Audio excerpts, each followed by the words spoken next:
Se não acreditasse na loucura da garganta do pássaro, se não acreditasse que no monte se esconde o trino e o pavor, se não acreditasse na balança, na razão do equilíbrio, se não acreditasse no delírio, se não acreditasse na esperança, se não acreditasse no que procuro, se não acreditasse no caminho, se não acreditasse no que resta, se não acreditasse no que luta, que coisa seria?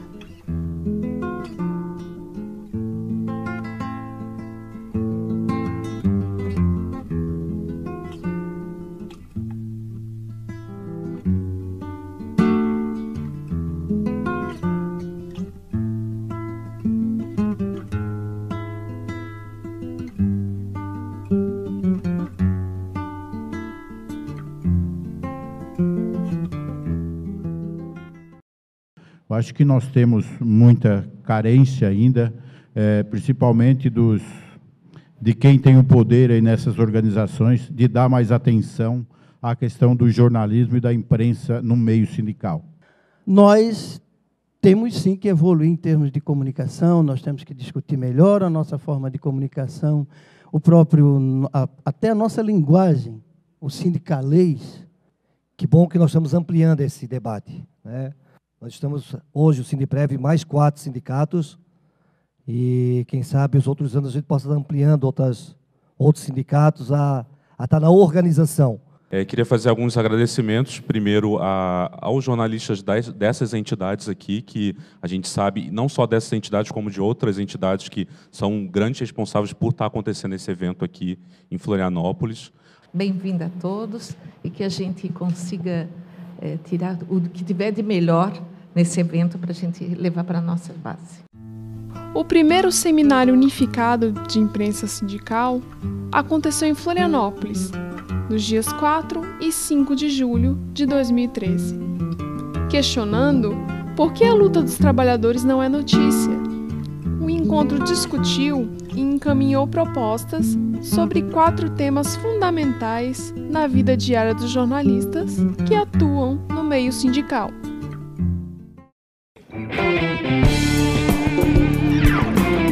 Qual é o perfil do jornalista no Brasil? E em que condições trabalha? Esse foi o primeiro número da Folha Sindical que o Luciano fez, tá, gente? Então, critique o Luciano, tá? A diretoria acabava de ser eleita, a diretoria do Sindicato dos Bancários de Florianópolis, já com uma greve para preparar dias depois, que viria a ser uma das grandes greves, né, da história da categoria. Depois de 20 e tantos anos de ditadura, suas lideranças dizimadas, algumas mortas, desaparecidas pela ditadura militar. Aqui, uma greve geral, né, de 87, eu acho, contra o Plano Bresser, é isso, Luciano? Para essa greve, a estimativa da CUT, do Comando Nacional de Greve, que era um movimento unificado, é que a gente conseguiu mobilizar 33 milhões de trabalhadores. O movimento perdeu essa capacidade de protagonizar e de mobilizar tanta gente. 33 milhões. Não estamos falando de 1 milhão via Facebook, não. Estou falando de 33 milhões paralisados um dia. Não tinha internet, não tinha redes sociais, né? Os sistemas de informação eletrônica eram precários e foi greve convocada por panfleto, jornal impresso e carro de som. Hoje a gente produz com menor custo, maior agilidade. O que a gente tem hoje como perfil, né? Página da internet, web rádio, produção de vídeo, perfis de redes sociais, boletins eletrônicos, clipe de notícias, releases para a imprensa, troca de informações com maior agilidade e a constituição de redes de notícias. São vários os exemplos. Eu lembro que, na época, a Cris está aqui, Escomazon, a Rô, acho que o Luciano, Sandra Verli, também participaram de uma iniciativa que era o chamado NOS, né? Núcleo Organizado de Imprensa Sindical. É uma experiência de tentar unificar as micro-redações, as microestruturas, e dar conta de alguns momentos, por exemplo, de mobilizações mais amplas. Eu acho que foi a greve de 91 contra o Plano Collor. A gente conseguiu colocar na rua, né, alguns milhares de exemplares de um jornal unificado, feito por profissionais de várias entidades. Então, foi uma experiência interessante, mas também que quedou por ali. O outro dado interessante são as atividades desenvolvidas pelos jornalistas sindicais. Assessoria, 95,23%, produção de panfletos, 90,47%, cartilhas, 80%, boletim eletrônico, 85,71%, redes sociais, 90%, diagramação, 52,38%, ilustração 9,52%, fotografia, né, 95%, veja, né, altíssimo, rádio 23,8%, TV 14,28%, impresso 100%, internet 95,23%. Então, essa questão da multifuncionalidade, que não significa necessariamente um multissalário, né, está posta também no caso da imprensa sindical. Se a gente encara o jornalismo como uma forma de conhecimento social, né, como um discurso sobre a dimensão do humano, da vida, do mundo, da vida em sociedade, das lutas sociais, né, e aí eu parto dessa ideia, que não é uma ideia minha, uma ideia de um autor que nos é também muito caro, muito próximo, chamado Adelmo Genro Filho, que esboça essa concepção, essa teoria, como chama o Adelmo, uma teoria marxista do jornalismo, né? Dizendo, então, que o jornalismo não é uma coisa que se resume à técnica, né? Que é isento, asséptico, objetivo. O jornalista é um sujeito que produz uma notícia. E, ao produzir uma notícia, ele, sujeito dessa produção noticiosa, entra em contato com uma realidade. Encare o jornalismo como uma forma de conhecimento.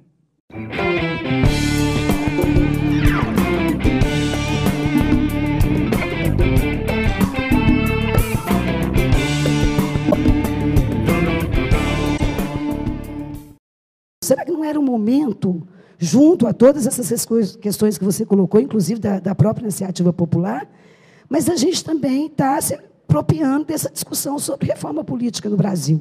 O que acontece hoje no país? Nós temos um governo, teoricamente, de esquerda há 10 anos no poder. E a democratização da mídia não deu passo nenhum, continua estacionada no mesmo lugar. Porque quando se fala muito em outra imprensa, em outra mídia, você acaba indo para um discurso de meio a Globo da esquerda, né? E, na verdade, acho que não é bem por aí.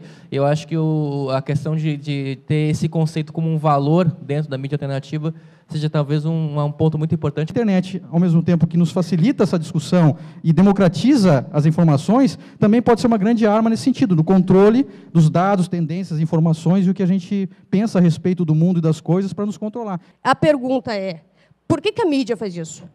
Por que eles colocam um fato, que, na verdade, não é um fato comum a todo, mas é porque é constrangedor, ou eles criam essa coisa, por exemplo, a cura gay, que criaram o kit gay, né? Começaram a colocar na mídia que o kit gay era uma coisa para ser entregue às criancinhas lá no pré-escolar e na escola, e não era. Era uma coisa para os professores e para os gestores. Por que a mídia faz essa transformação, essa inversão de valores? Como é que nós, sindicalistas, podemos melhor nos organizar utilizando essa ferramenta da rede social? Qual é o peso que a Conferência Nacional de Comunicação tem em relação ao governo? E aí, como que faz para construir uma lei de meios e construir uma comunicação que seja para todos nós, se a gente ainda depende de quem está lá em cima e diz o que pode e o que não pode fazer na comunicação do país? Depende cada dia mais de nós mesmos, de estar construindo alguma coisa diferente do que está lá, né, para apresentar algo novo. A mensagem parece clara. Depende de nós. Como faremos? Quais as propostas? Temos que primeiro acabar com essa lei desgraçada das concessões de rádio e televisão. Tem que revogar as concessões. Para conseguir isso, temos que convencer milhões e milhões, 200 milhões de pessoas, 150, 100 milhões de pessoas. Sem isso, nós vamos ser capados na rua, se formos falar de revogar a Globo, a SBT, a Bandeirantes, os Cambau. Temos que revogar as concessões de rádio e televisão, fazer revogar através de lei. Tem que ter uma rádio dos trabalhadores em Minas Gerais. Tem que ter uma rádio dos trabalhadores em Santa Catarina. Como é que vamos conseguir? A lei dos meios, está lá o companheiro que falou sobre a Argentina, vocês ouviram, eu não pude ouvir. É mudar completamente a lei. E jornal. Agora, jornal unificado não precisa lei nenhuma. Quem impede você de fazer um jornal em Santa Catarina? Nós não temos adversário. Adversário tem no campo de futebol. Que outro time é adversário. Na política nós temos inimigo mortal, inimigo de classe. A classe empresarial tem classe, sabe muito bem seus interesses. E os inimigos dessa classe são a classe trabalhadora.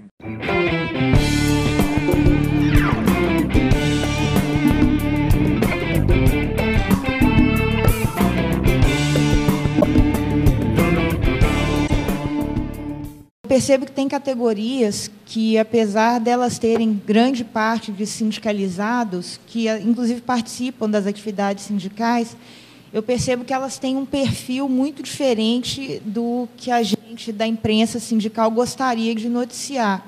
Elas têm um perfil mais, digamos assim, revista Veja, para ser bem geral. Como que a gente introduz essas pautas para esses trabalhadores que, apesar de serem trabalhadores, de venderem a sua força de trabalho em troca de um salário, como qualquer um, eles não se veem nesse contexto, né? O que eu gostaria de trazer aqui para reflexão é como aproximar o nosso discurso, né, a nossa concepção de prática, de política, desses trabalhadores. Como fazer? Discutir, de repente, umas pautas mais variadas, por exemplo, direitos humanos, né, essa questão, por exemplo, da maioridade, questões mais gerais. Como aproximar, né, como fazer essa categoria parar para pensar sobre questões políticas mais gerais, sem a gente cair naqueles preconceitos, né, que a gente vive sofrendo por conta de ser sindicalista, militante político e tal.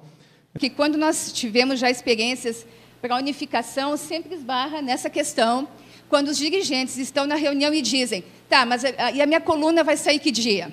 Aí vem o outro, tá, mas vai ter a tua coluna, a minha vai sair, então, em que outro dia, em que página? E a gente explica, não é coluna. Aí a gente usa o exemplo do Brasil de Fato para mostrar, ó, são pautas, por exemplo, se o Citraturb tem uma greve dos motoristas, ele vai estar na capa. Ah, mas eu vou ser capa quando? Então, as iniciativas têm sempre esbarrado nessa questão do personalismo do dirigente e, eu diria, até de uma incapacidade política de compreender que a conjuntura não é a conjuntura do seu sindicato.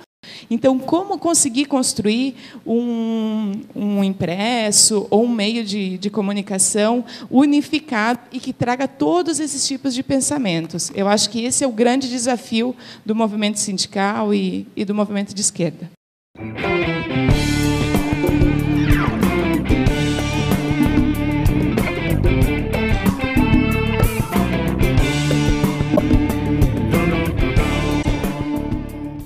Por que as notícias dos trabalhadores não saem nos jornais?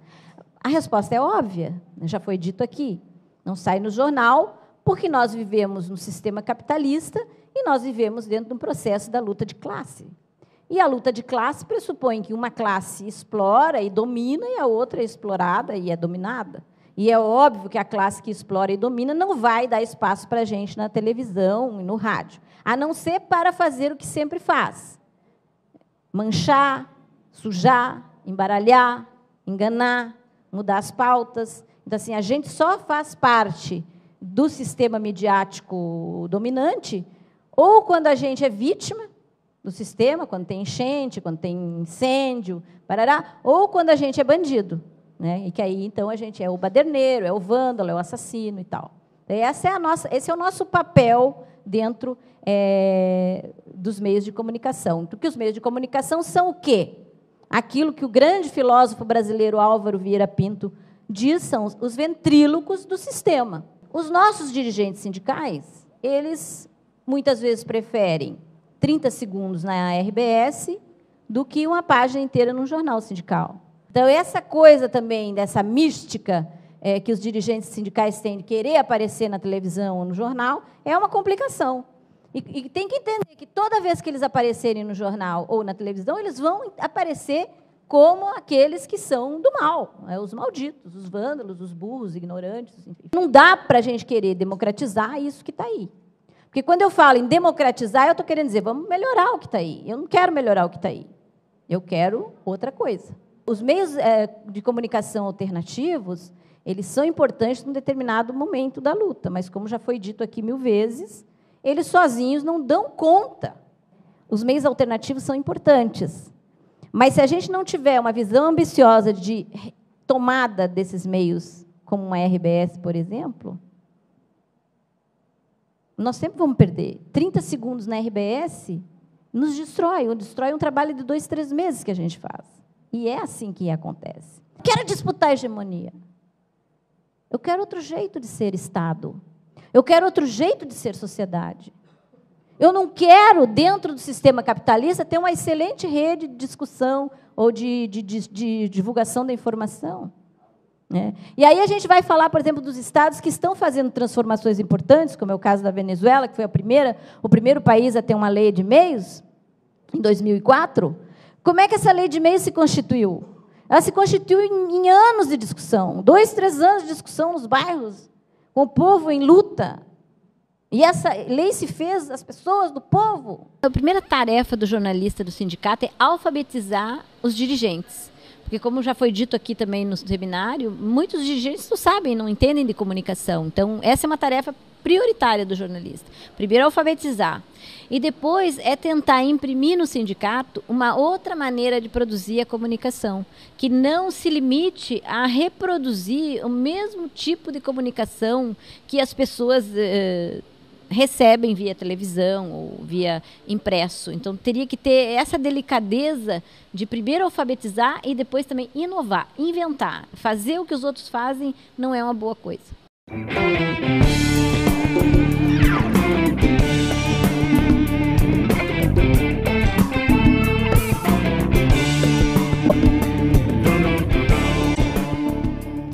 Que o que nos reúne com todos os demais companheiros, além da condição de sermos progressistas, é um debate que já travamos com pobres muito tempo, desde 2008, Elaine, com a Miriam e demais, Tali, que é o debate da soberania comunicacional. Como nós queremos mudar o desempenho do jornalista se ele não se entende como trabalhador? Do dirigente sindical, se ele também não mais se entende como trabalhador.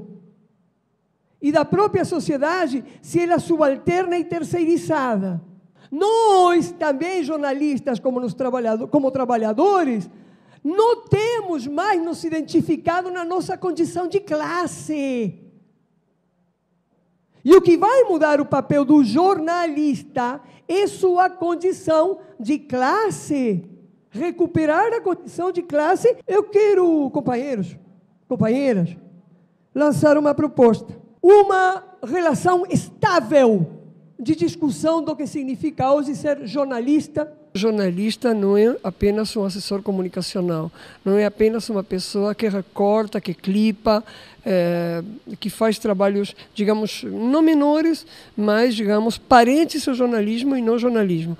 Então, me parece que ele pode contribuir se o sindicato lhe permite, de uma forma ou outra, que ele se expresse enquanto tal. E aí, há duas questões que me parecem fundamentais. É necessário que haja reportagem no jornalismo sindical, isso é fundamental. E a segunda questão, é necessário que comece um estudo profundo da atual situação do novo sujeito social, a nova narrativa, a nova linguagem, um novo tipo de formato comunicacional, mas não só ele, senão um novo tipo de condição que tem o trabalhador dentro e fora do sindicato. E isso não acontece, não se avalia com profundidade. Então, são dois problemas, né? Um tem a ver com essa linguagem e o anterior tem a ver com a ausência de algo que é fundamental no jornalismo, que é a reportagem. E, entanto, o jornalista sindical não possa fazer reportagem dos trabalhadores, não possa confrontar os patrões, as empresas, com os trabalhadores, a partir da reportagem, não haverá reflexão. Quando não há reflexão, toda a mobilização é frágil, não é contínua, é inconsistente e tende a ser derrotada.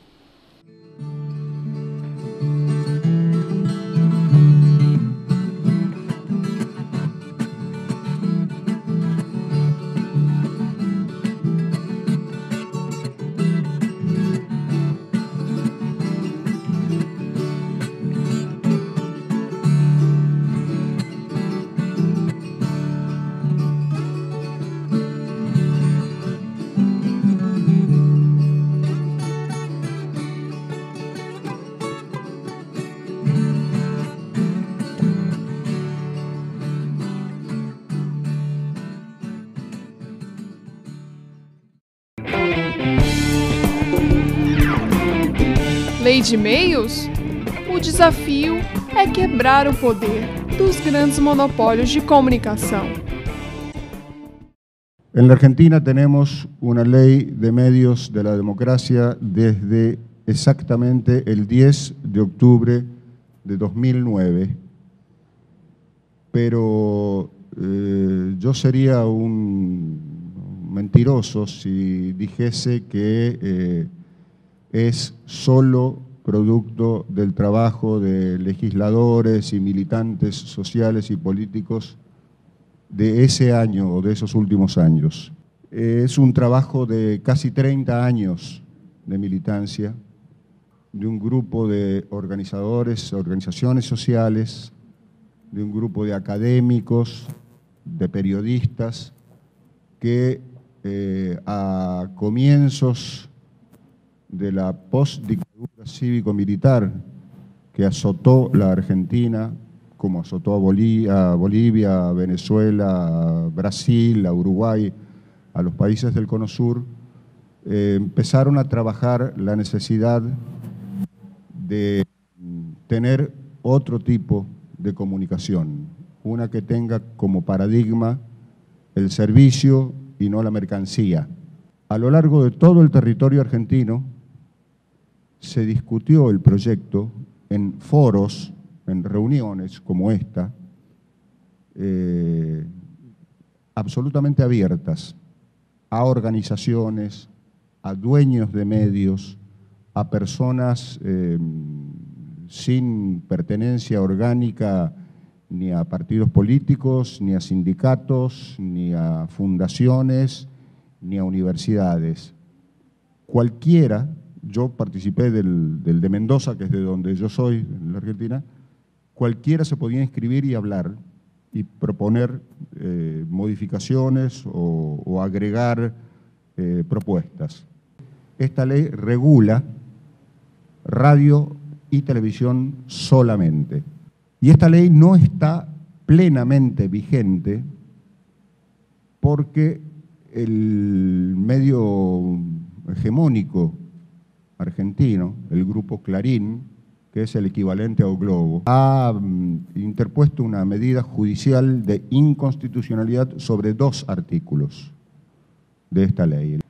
Yo quiero cerrar mi primera participación en este panel diciendo que pese a la tremenda voluntad política del gobierno de Cristina Fernández, que ha roto, insisto, con los paradigmas de los gobiernos liberales burgueses de la Argentina, parece haberse hecho carne esto que alguna vez me dijo Eduardo Galeano en una entrevista para mí inolvidable, que lo único que se construye desde arriba es un pozo.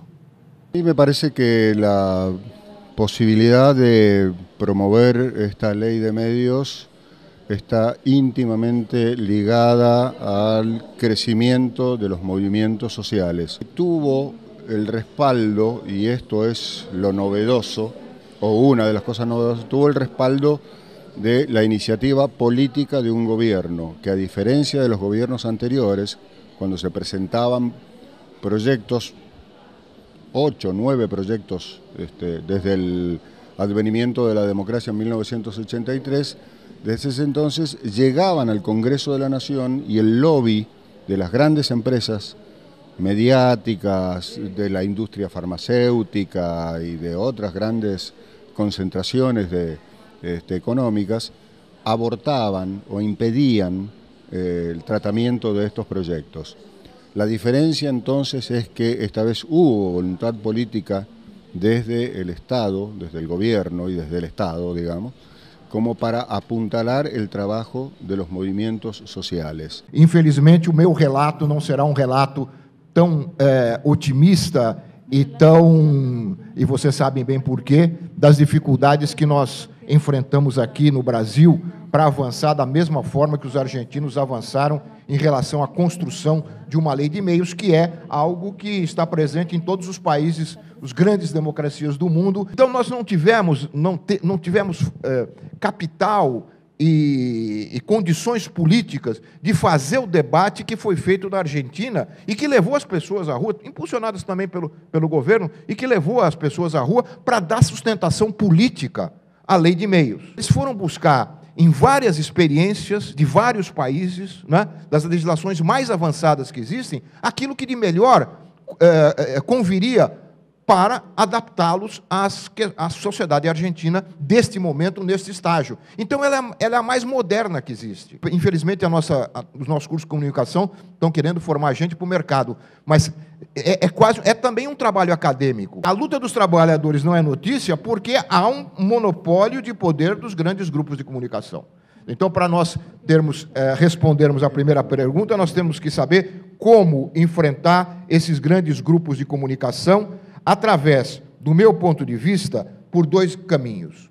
Um é este que a Argentina já nos mostrou, e outros países da América Latina já demonstraram. E o outro é a construção efetivamente de redes públicas de comunicação que incorporem veículos do Estado, veículos da sociedade civil, onde se incluem os veículos dos sindicatos, das organizações sindicais. Outro exemplo de avanço nessa área, coisa que parecia impossível também há 15 ou 20 anos, é a construção da TVT, a TV dos Trabalhadores. Eu estou nessa militância, dessa luta aí pela democratização da comunicação há algumas décadas. E posso dizer para vocês que até 15 anos eram os jornalistas na FENAGE, nos seus sindicatos da categoria, eram os radialistas, em parte, e eram os cursos de comunicação na universidade que abriam espaço para essa discussão. Na verdade, eram os produtores da informação que discutiam a questão da democratização da informação. Os demais setores da sociedade não se viam envolvidos nesse processo. As coisas mudaram muito. E o exemplo maior é este seminário. É a Confecom, a Conferência Nacional de Comunicação, que há 2 anos reuniu, nessa discussão, eu acredito, mais de 30 mil pessoas nas plenárias preliminares em todo o Brasil, discutindo a comunicação. Então, o que eu quero dizer é o seguinte, que parte significativa da sociedade, e parte significativa da sociedade organizada, através de sindicatos, movimentos sociais, já despertou para esse problema.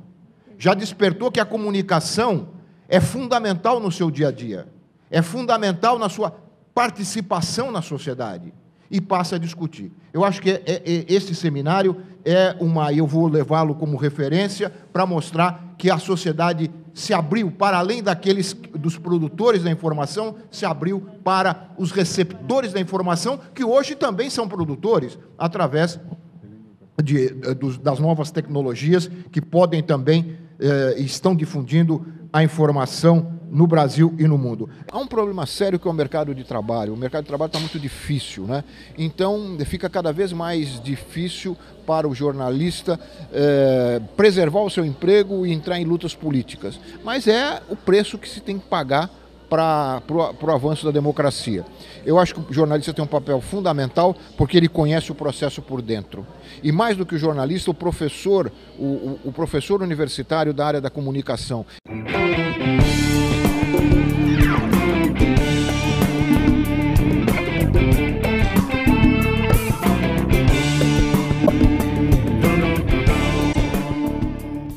Gostaria de parabenizar a organização desse seminário. Achei que foi uma iniciativa assim, muito valiosa, muito importante.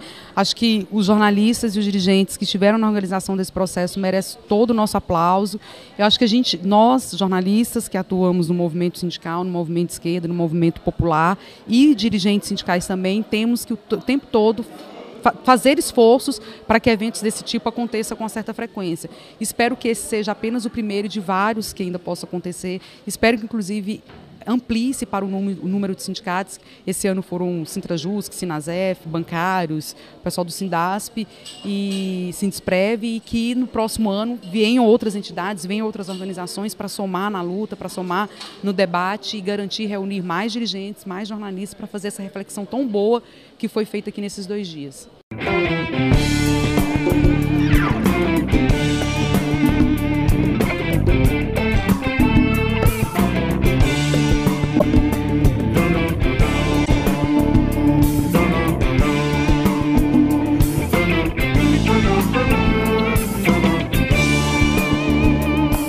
A gente dá por encerrado. A comissão agradece imensamente a presença de todo mundo e até uma próxima.